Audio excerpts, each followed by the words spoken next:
right, John. Among those 200,000 people here in St. Peter's Square, we've spoken to people from Ukraine, from Mexico, from Italy, from all over the world, and now from the United States. Joining me now is Will from Colorado. Will, you were just telling me how you're not even Catholic, but you still felt moved to come out here. Why was that? You know, I have a lot of respect for Pope Francis and what he has done as the Pope.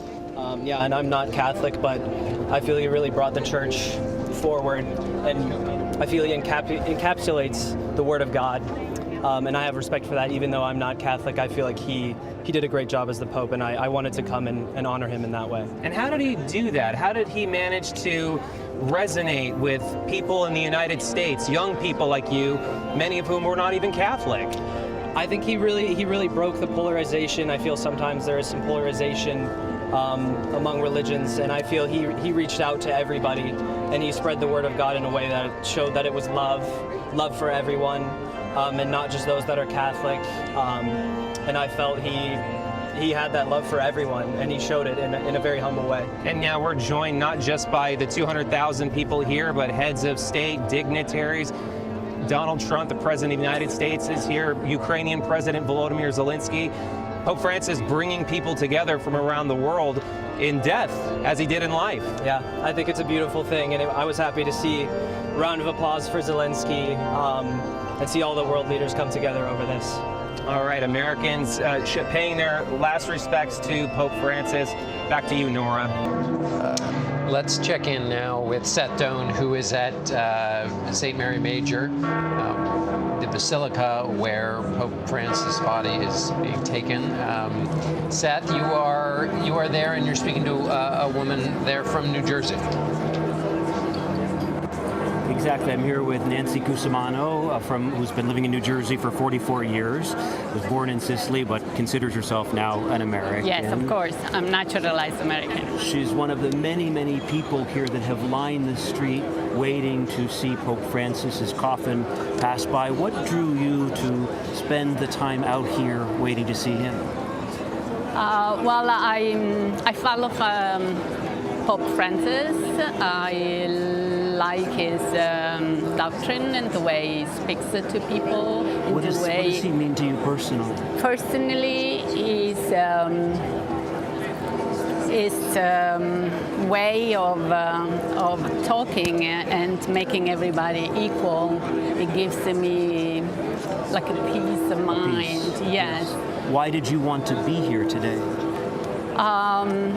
To be part of its passing and remembering to have a memory of him. And how has it felt so far? So far, it feels great. There's so many people, and what he really got me, so many young people.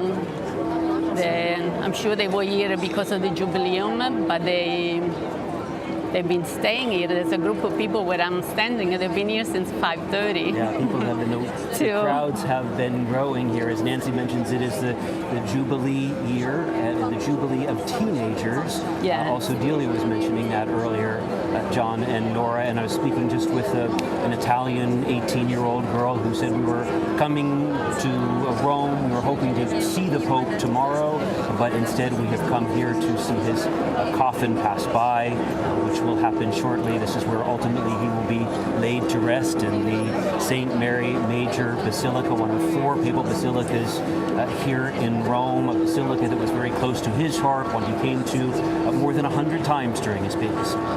Let's check in one more time with Seth Doan, who is at St. Mary Major, where the Pope will rest in eternity. Seth?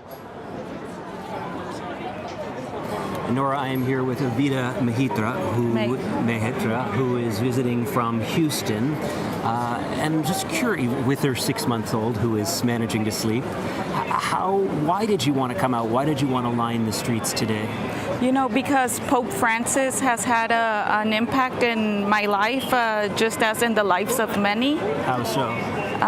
Well, something particular that I do remember in the year 2016 was that he proclaimed the year of mercy. And so reflecting that I need the mercy of God, and so many others do too. And so that was very special to be able to see him in Poland as well, where we know that message was given very strongly. Does it change? Do those messages change anything real, specific for you, or is it the way you feel, or does it change your actions? It really does. It changes my actions. How so?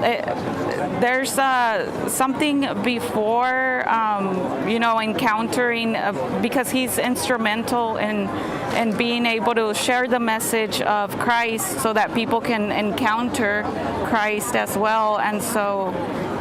Perfect. Thank Yes. you, Alvita. She's traveled around the world to see the Pope a number of times. Back to you, Nora.